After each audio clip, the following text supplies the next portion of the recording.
$100만 기묘한 여행. 잉거솔 로구드 단편 소설. 나이 먹은 뉴욕 사람이라면 그린가 아래쪽에 있던 딩지 클럽을 기억할 것이다.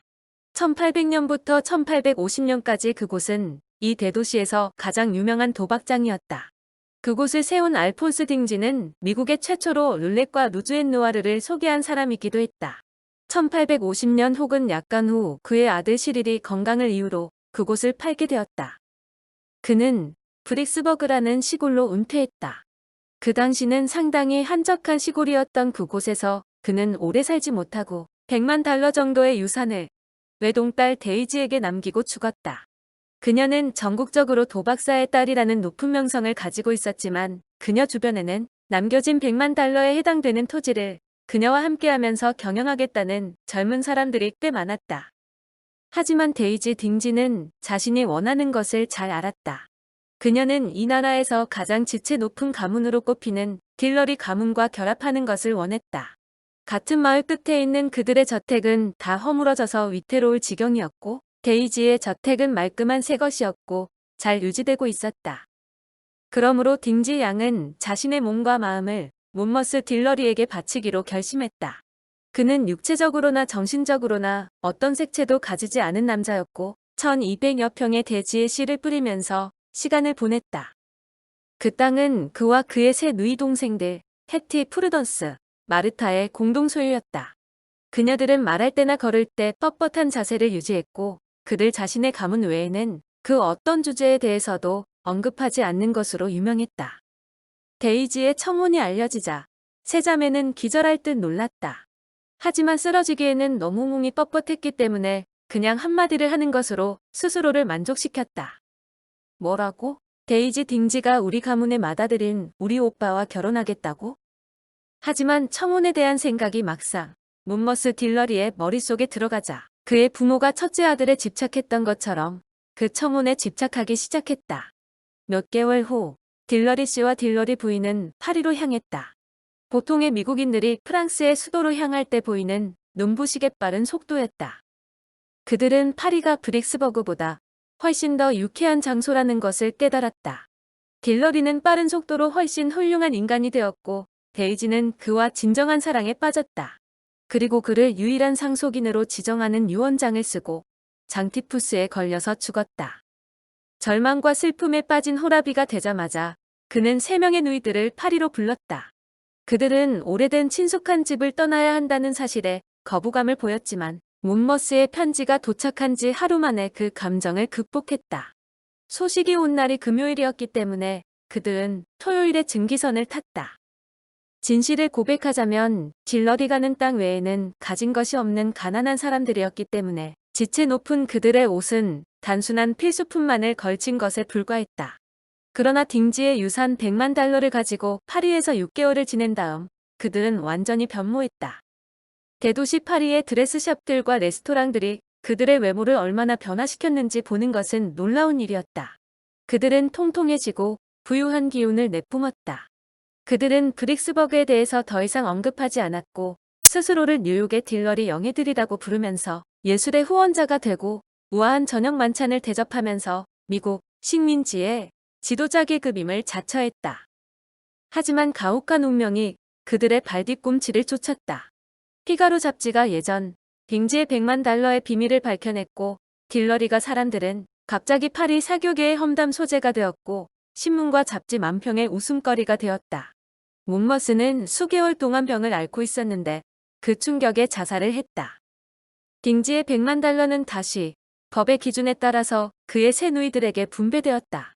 하지만 운명이 그 흐름을 다시 조정했다. 그 다음 해 가장 큰 언니인 해티가 로마 열병으로 죽었고 6개월 후 프루던스가 남프랑스의 향긋한 도시 그라스에서 쥐 열병으로 죽었다. 그녀는 그 당시 갑자기 폐결핵 증상을 보인 마르타와 함께 깨끗한 공기를 찾아서 그곳으로 간 것이었다. 딩지의 유산과 치유할 수 없는 질환만 가진 채 홀로 남겨진 마르타에게는 단 하나의 소망이 있었다. 브릭스버그로 빨리 돌아가서 그리운 옛 딜러리 저택의 하얀 건물 안에서 죽는 것이었다. 그녀 생각으로는 거대한 저택의 방에 있으면 더 자유롭게 숨을 쉴 수 있고 병과 더 잘 싸울 수 있게 되어 한 해 정도는 더 살 수 있을 것 같았다. 하지만 그렇지 못했다. 그녀가 파리를 벗어나자 딩지의 100만 달러는 주인을 바꿨다. 이번에 그것은 마르타의 유일한 친척인 존과 윌리엄 윙클팁 형제에게 돌아갔다.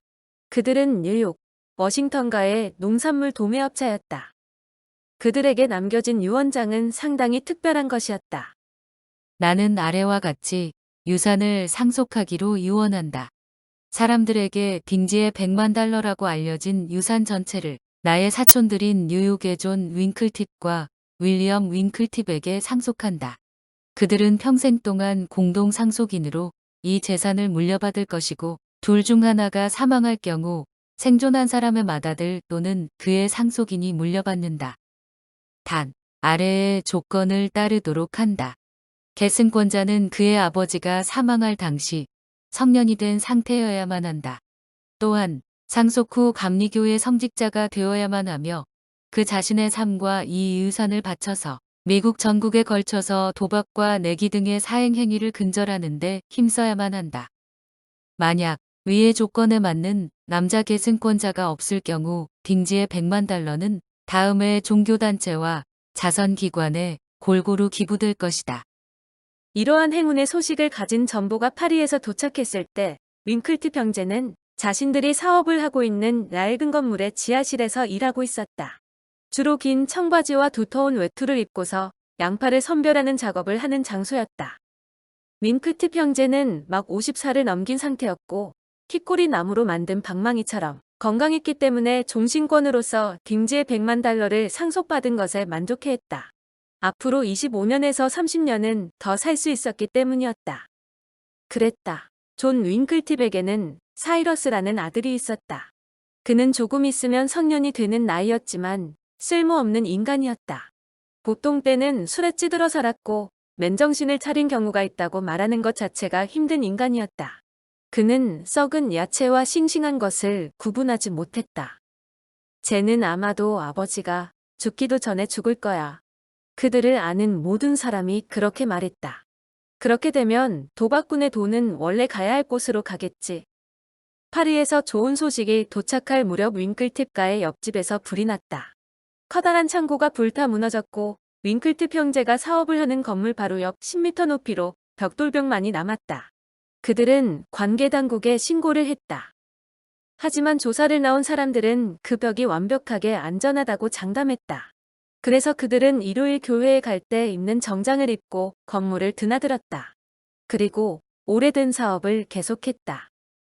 그러던 어느 날 아무런 사전 징조도 없이 그 벽이 무너졌다.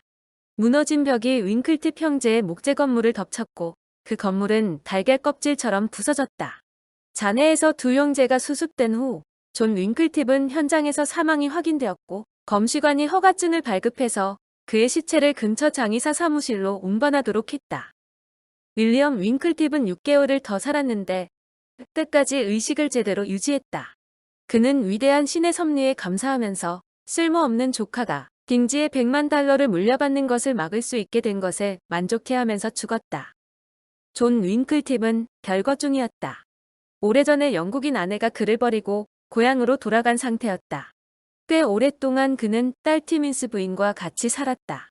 남편과 사별한 미망인이었던 그녀는 아버지의 생각에 공공연하게 반대하는 경우가 많았는데 그중 하나가 화장에 대한 것이었다.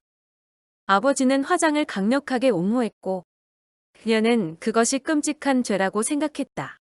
존 윙클팁은 롱아일랜드 화장협회의 창립자 중 하나였고 죽을 당시에는 협회장직을 맡고 있었다. 따라서 티민스 부인은 검시관의 검사가 끝나면 아버지의 시신이 자신이 사는 할렘의 집으로 옮겨져야 한다고 주장했다. 하지만 화장협회의 임원들은 존 윙클팁이 생전에 자신의 시신을 소각해 달라는 지시를 했다고 엄숙하게 주장했다. 그리고 협회 고문 변호사에 따르면 고인의 지시에 근거해서 자신들이 시신을 수습해서 최대한 빠른 시간 내에 화장장으로 가져갈 권리가 있다는 것이었다. 장의사가 티민스 부인의 협박과 독촉을 받고 있다는 이야기를 들은 협회 임원들은 화장용 항아리를 준비할 시간조차 허비하는 위험을 무릅쓸 수 없다고 결정했다. 사실 그런 것은 불필요한 비용 부담일 수 있었다. 어쨌든 존 윙클팁은 장의사의 얼음 상자 깊이 시원한 곳에 누워서 지상에서의 마지막 여행을 시작했다. 티민스 부인의 택시 마차가 워싱턴가에 접어든 순간 그녀는 연고차와 맞닥뜨렸다. 하지만 장의사의 사무실에 도착한 이후에야 그녀의 의심이 확신으로 바뀌었다. 장의사가 그녀의 아버지의 시신이 화장장으로 출발했다고 알린 것이다. 티민스 부인은 영리한 여자였다. 그녀는 카날가 근처의 복잡한 거리에서 죽음의 마차가 제대로 속도를 낼 수 없다는 것을 알고 있었기 때문에 자신의 마부에게 체인버가의 페리 항구로 가라고 지시했다. 그리고 거기에서 롱아일랜드를 가로지르는 배를 탔다. 배가 막 출발하려는 순간 그녀가 항구에 도착했다. 그것이 불운의 시작이었다. 그녀가 롱아일랜드에 닿은 순간 그녀는 가장 가까이에 있는 택시 마차를 집어 타고 외쳤다. 화장장으로요. 제 시간에 도착한다면 $50를 더 드리죠. 몇 분 지나지 않아서 티민스 부인은 자신의 마차의 말이 거의 쓸모가 없으며 제대로 질주를 해본 경험이 없다는 것을 깨달았다. 티민스 부인은 광란 상태에 빠졌다. 매 초마다 그녀가 창밖으로 머리를 내밀고 마부에게 속도를 더 내라고 소리 질렀다. 위안이 되는 한 가지 가능성이 존재했다. 연구차가 정체 때문에 움직이지 못했거나 배를 놓쳤을 가능성이었다.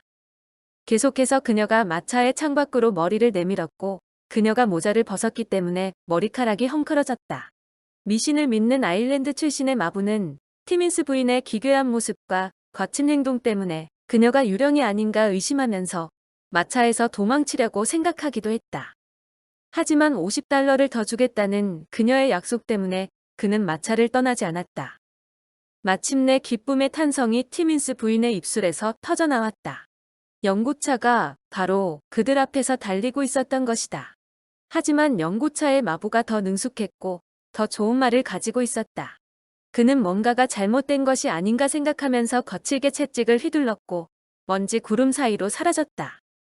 티민스 부인의 말은 강물 속에 들어갔다 온 것처럼 젖어 있었고 어느 순간에라도 지쳐서 탈진할 듯 보였다.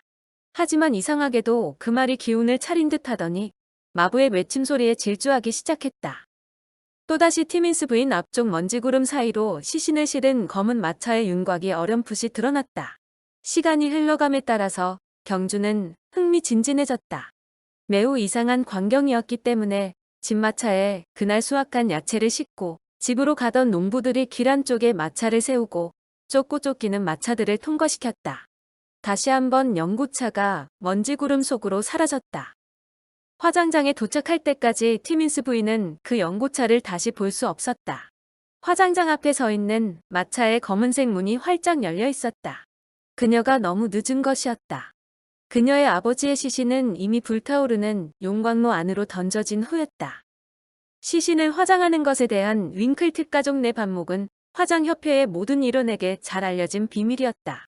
반목에서의 승리자를 가리는 주체가 협회가 되어야 한다는 것이 협회를 책임진 사람들의 생각이었다. 그들은 시신을 잘 감시하고 있었다. 굉장히 세부적인 사안까지 준비가 갖춰져 있었다. 용광로의 불길은 최대한의 출력을 가지고 불타도록 되어 있었다. 따라서 장의사의 말들이 헐떡이면서 거품을 물고 화장장 문 앞에 멈췄을 때 모든 것을 처리한 것은 장엄한 격식이 아니라 재빠른 행동들이었다. 얼음 상자가 연고차에서 낚아채듯 내려졌고 시신은 서둘러서 용광로 안으로 옮겨져서 강철 탁자 위에 올려졌다. 그리고 하얗게 불타오르는 불길 한가운데로 밀어넣어졌다. 일렁이면서 뒤틀리고 구불거리는 불길의 혀가 최대한의 힘으로 밖으로 번져 나와서 희생물을 집어삼킬 듯 했다. 강철 문이 닫히면서 시끄럽게 울리는 소리가 났다. 바로 그때 모자를 벗고 숨을 몰아쉬는 여자가 도착했다. 그녀가 헝클어진 머리를 휘날리면서 용광로로 통하는 방으로 뛰어들었다.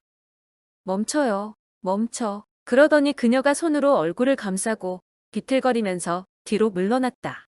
그리고 뒤쪽 벽에 세게 부딪히자 그녀가 생기를 잃은 듯 바닥으로 쓰러졌다. 그리고 그녀가 그렇게 차가운 돌바닥에 누웠다. 하지만 화장을 주관하는 두 명의 사람은 티민스 부인에게 눈길도 주지 않고 그녀의 말을 듣는 척도 하지 않았다. 용광로로 통하는 모든 문이 닫히자 그들이 재빨리 대기실로 들어가서 두 개의 관측경을 통해서 타오르는 불길이 얼음 상자를 부수는 광경을 살폈다.